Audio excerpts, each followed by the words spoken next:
Gà nhà mình ăn sầu riêng thì do những cái quả sầu riêng không đạt chất lượng để lâu ngày nó cũng hư, nó lên men. Mình cũng có bữa mình có ba tách ra cho gà ăn. Gà nhà mình thích ăn sầu riêng nha.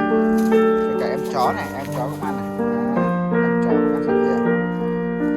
Cho gà nhà mình thích ăn sầu riêng. Bây giờ thì hỏi mọi người một câu thôi. Gà ăn sầu riêng thì ăn xong sau đó thì mình ăn gà thì tính là gì? Người ăn gà sầu riêng à?